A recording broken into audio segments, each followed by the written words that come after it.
Welcome to Part 5 of Ending Jealousy Permanently, the Enjoying Aloneness Project. We've talked about two projects already. The first involves replacing insecurity with the Loving Yourself project, and the second involves replacing scarcity with the Deepening Intimacy project. These are both prerequisites for most of us to be able to truly enjoy aloneness. And the Enjoying Aloneness project is designed to replace structures of codependency as a kind of meaning system that people bring to the experiences we call jealousy. Codependency is related to jealousy when you find that there's somebody that you have a connection with where you have a fear of losing them, or you can't tolerate a break in connection with them because you feel that you're not okay without them, that somehow without that person you're incomplete. That's codependency. Codependency occurs in general in relationships when there's a kind of a merging that happens. Your sense of self is merged with their self, so that in some ways you can't tell you from them. It specifically takes the form of the way that you feel is often determined by how they feel. And so you're concerned with how they feel, or you work to try to make them feel a certain way in order for you to be okay, which is different from having your own independent feelings and experiences, influenced, of course, by the people that you love, but not determined by them. We merge because it's a very pleasant kind of experience that really is designed more than anything to protect us from some intolerable feelings of loneliness. There's a basic existential human dilemma that we all have to face that has to do with the fact that we are fundamentally alone. Now, this may sound opposite to everything that I've been saying about creating intimacy, but it's not. They really go together. No matter how much intimacy or closeness you have with other people in your life, there's a way in which you're always just by yourself, because no one else has access to the inside of your experience. You're on your own in there, and you always will be. And that's really okay. It can be quite enjoyable to be on your own, to be an independent agent, except for intolerable feelings of loneliness that a lot of us contend with. That's the thing that makes aloneness difficult to be with. So how do you get from a place where you are afraid of loneliness and so maybe cling to other people in a codependent kind of way to enjoying aloneness? You start by loving yourself. My favorite dead guru, Osho, talks about the Buddha's basic instructions for meditating. He says that the Buddha, when he gave the basic instructions, said they go like this: you love yourself and then watch. Watching meaning you witness all of what's occurring in your inner experience. That's what you do when you meditate. But the love yourself part gets left off of how most people learn to meditate. And if you don't start with loving yourself, and instead you just stop and watch the inner workings of your consciousness, you can be in big trouble, because it can be kind of like hell in there if you don't start by loving yourself. It's essential that you be able to enjoy your own company if what you're going to be doing is having the courage to simply be with yourself and experiencing your own company.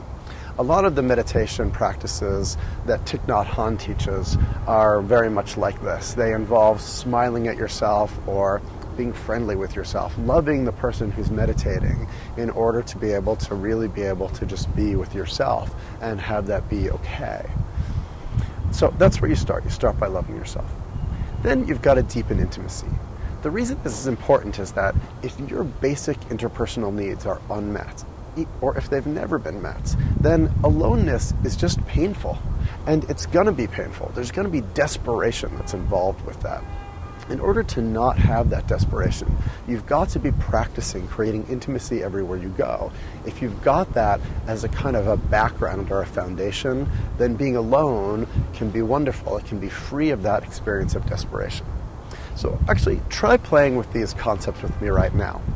If you can, just think about either somebody who you have a connection with, a meaningful connection, a loving connection, or someone who you wish you had one with. It doesn't even have to be someone who you've ever talked to or been close with, just someone you wish you had a close connection with who could be the object or the subject of your jealousy.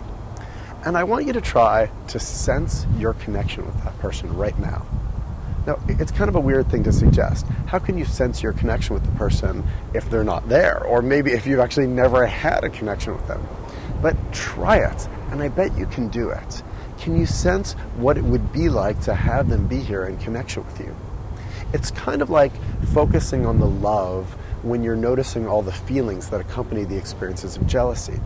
Bringing the love to the foreground changes what it is that you're experiencing.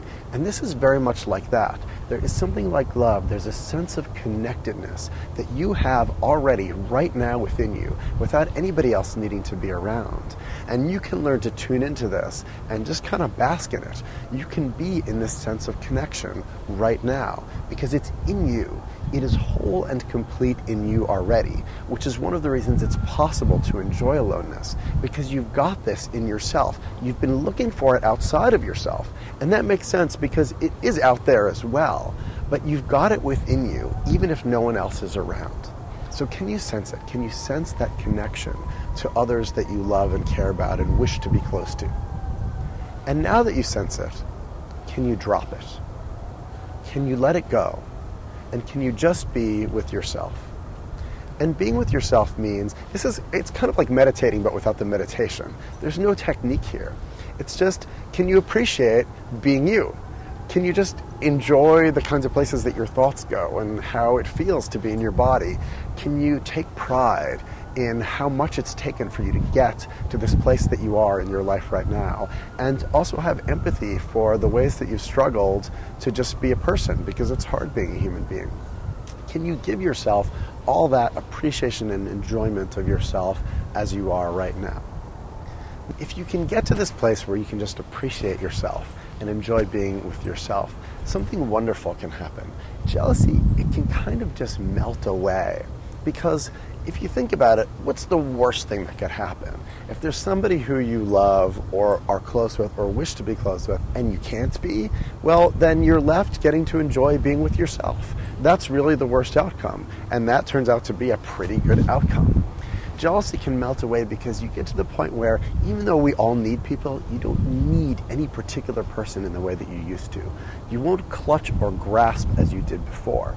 Instead, you'll approach relationships from a place where you're alone and they're alone, and you get to be two alone people coming together okay with your aloneness, instead of using a merging and codependency with each other to protect against intolerable feelings of loneliness.